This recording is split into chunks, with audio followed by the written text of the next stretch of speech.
Bulchiinsi ministeera muummee Abiyyi Ahmed eenyu soo filatamee fedha? Maaliif? Dorgomtoonni pirezidantummaa Ameerikaa duula filannoo isa xumuraa gaggeessaa jiru. Hanga yoonaa namoonni miliyoona 78 ol sagalee kennaniiru. Qabxiin hanga ammaa jiru Tiraamp fi Haaris akkaan wal dorgomaa akka jiran agarsiisa. Kanneen hanga ammaa hin filanne immoo guyyaan itti filachuu danda'an bor qofaadha. Xiyyeeffannoon guddaan addunyaas filannoodhuma Ameerikaa kanadha. Abbaan mo'ate waggoota arfan dhufaniif Ameerikaa bulcha. Dhiibbaan filannoo kanaa garuu Ameerikaa irra darbee addunyaa ol ga'a. Dhimma kana lammiileen Itoophiyaa akkamiin ilaalu? Itoophiyaadhaaf maal jechuudha? Bulchiinsi ministeera muummee Abiyyi Haaris immoo Tiraamp osoo mo'atee fedhaa waan jedhu gaafanneerra. Hooggantuu waldaa Oromoo Leegasii Leadership and Advocacy kan Ameerikaatti argamu kataate Aadde Seenaa Jimjimoo Tiraamp sababa saala wal fakkaataa mormaniif namoota Itoophiyaa biraa deeggarsa argataa jiru jedhu. Ammoo Itoophiyaa fi Afrikaaf Haaris wayyaa jechuun ibsu.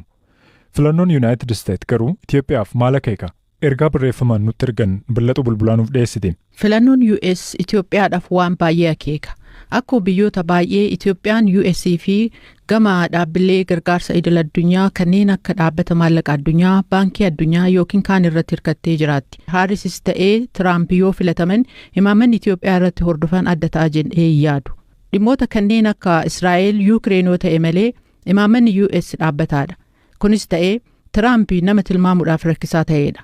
Faallaa namoota siyaasa kanneenii yeroo danuu sababa malee yookiin waan miidiyaa hawaasa gubbaa irratti falmii kaasuu irratti hundaa'uudhaan murteessa. Bara 2020 ejjennoo isaa hidhaa guddicha Itoophiyaa irratti dhageessisee yaadanna. Yoo Haaris moote waan jiru akkuma itti fuftu ni eega. Garuu mirga namoomaa irratti xiyyeeffannoo cimsiti. Yoo Tiraamp moo'e ilaalchi isaanii ministeera muummee Abiyyi irratti qaban muudii isaan irratti hundaa'uun jijjiiramuu mala. Sababii kanaan mootummaan yookiin pirezidaantiin kamuu kan ministeera muummee Abiyyi fedhan hin se'u. Yoo yaadatta ta'ee filannoo darbe irratti kaampiin ministeera muummee Baayiden osoo filatamee jedhanii sosocho'aa turan. Boodarra garuu itti mufatan. Dhimma baqattootaa irratti ejjennoon dorgomtoota lamaanii maali kan jedhu irrattis akkana jedhan. Kuni dhimma morkattoonni lamaan yaada garaagaraa irratti qabanidha. Tiraamp baqattoota miiliyoonaan lakkaa'aman kanneen seeran biyyattii seenanii jiran dabalatee biyya ari'uu barbaada. Gama kibba biyyattiin ammoo baqattoonni haaraan akka US seenan hin ayyaman. Gama kaaniin Haaris gara laafti. Maatiin ishee baqattoota.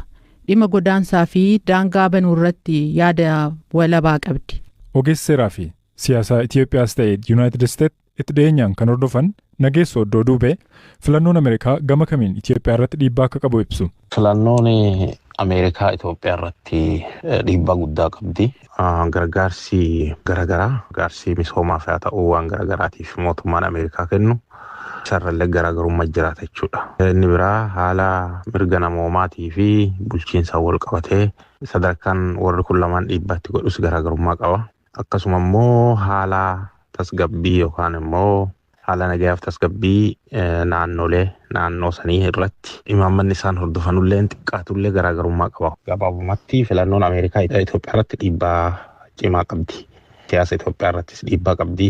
Diinagdee irratti dhiibbaa qabdi. Gahee yookaan shoora Itoophiyaan naannoo san irratti taphattu irrattis dhiibbaa qabaatti jechuudha. Akkuma biyyoota kaanii Itoophiyaanis filannoo United States itti dhiyeenyaan hordofaa jirti. Yoo Haaris ta'ee Tiraamp mo'atan imaammanni isaan Itoophiyaa irratti hordofan ni jijjiiramam. Haaris yoo mo'atte imaammanni kama ammaa kanaan kama Joo Baayideniin wal fakkaataa waan ta'uuf guddoo garaagarummaan natti mul'atu akkuma duraan turetti kan itti fufu ta'a jedhee yaada. Xiqqoo wanni tokko tokko jiraachuu danda'a garuu waan jijjiirama guddaa jedhamu hin eeggamu jechuudha. Garuu yoo Tiraamp kan mo'atu ta'e akka wanni tokko tokko fakkeenyaaf isaan keessaa bahee warra Rippaabilikaanii keessaa Tiraamp wal qabatee imaammata isaa ka biyya alaa baay'ee tokko jira. Maal jedhan Project 2025 jedhamee kan yaamamu. Isaa yoo laallee jennee keessattuu gara gaafa Afrikaa kanarratti jijjiirama imaammataa agarta. Bulchiinsi ministeera muummee Abiyyi Ahmed eenyu soo filatamee fedha? Maaliif?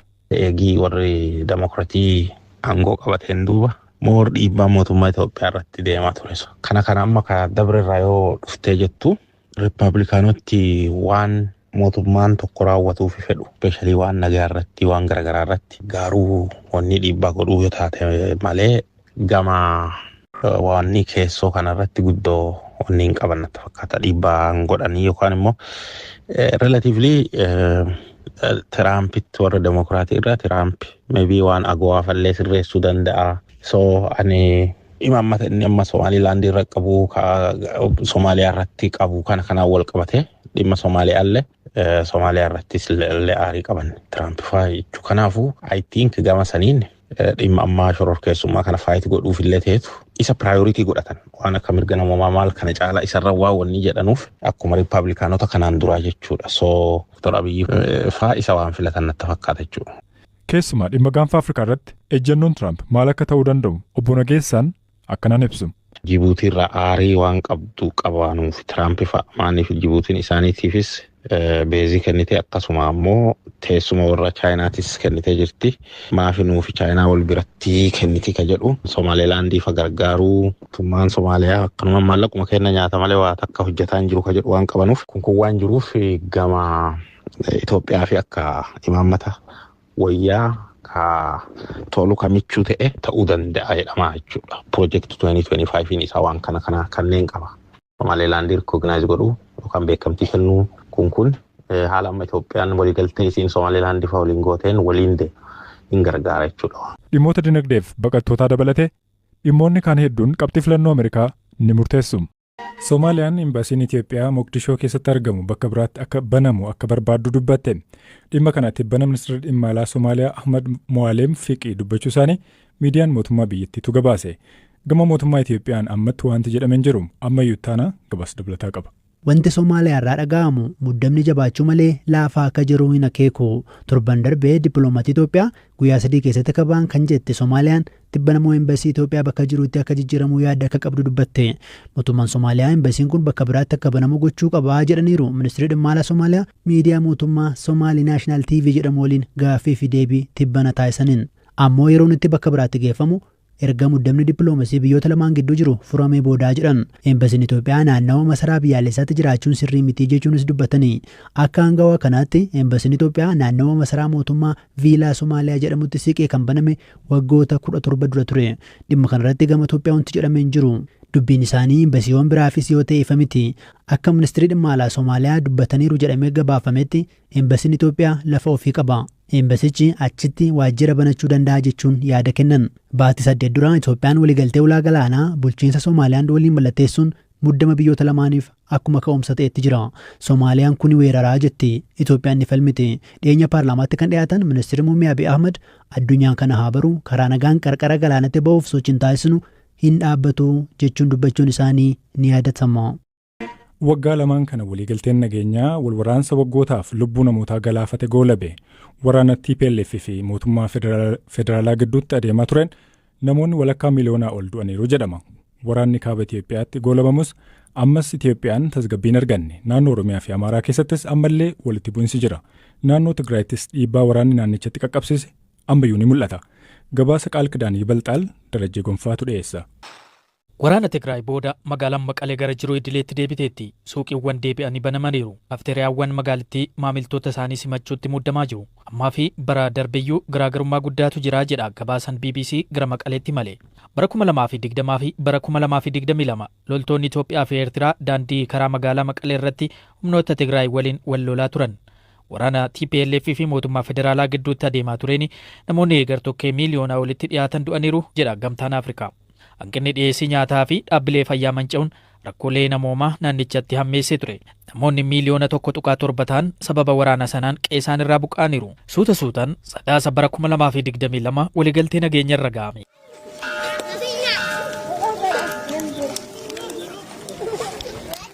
Yeroo sanarraa kaasee dhukaasni dhaabateera. Jiraattonni Tigraay muraasni garuu ammayyuu yaaddoo waraanaa qabu.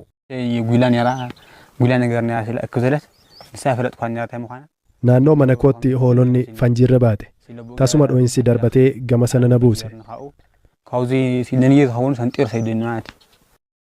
Barataa ganna 17 kan ta'e Birhaanee Hayilee daangaa Eertiraa irratti dhalate. Birhaaneen bara darbee fanjiirra ejjatee miila isaa tokko dhabe. Harki isaas madaa'eera. Dho'insichi sagalee guddaa qaba. Gar malee rifaasisaadha. Namoonnis yeroo iyyan argeera. Waraanni sun erga goolabamee waggaa 2 guutee jira. Kutaalee Tigraay muraasa keessatti ammayyuu fanjiiwwan otoo hin dhoyin hafan hin qulqulloofne. Bara 2023 asitti dhaabbanni fannoo diimaa idil addunyaa namoota 400 balaa dhoyinsa kanaan miidhaman gargaareera.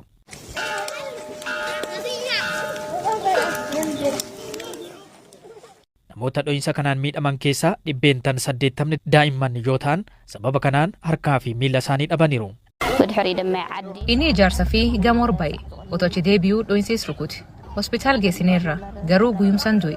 Yeroo sanaa an ulfajji jaan ture. Taatee sanboota jiraatonni mandar keenyaa soorataan nu gargaaran.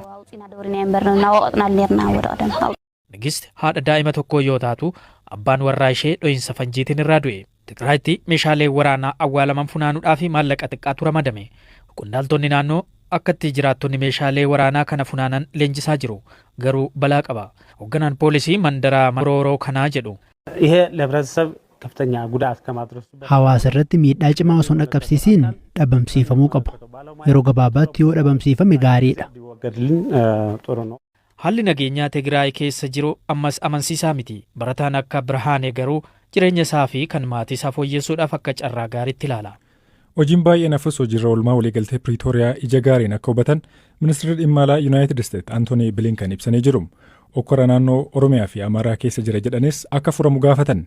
Yaada wal fakkaataa akka dhiyeessan qondaalli gamtaa Awurooppaa Joosef Booreel qaamoleen hunduu marii biyyaalessaa keessatti akka hirmaatan gorsaniiru.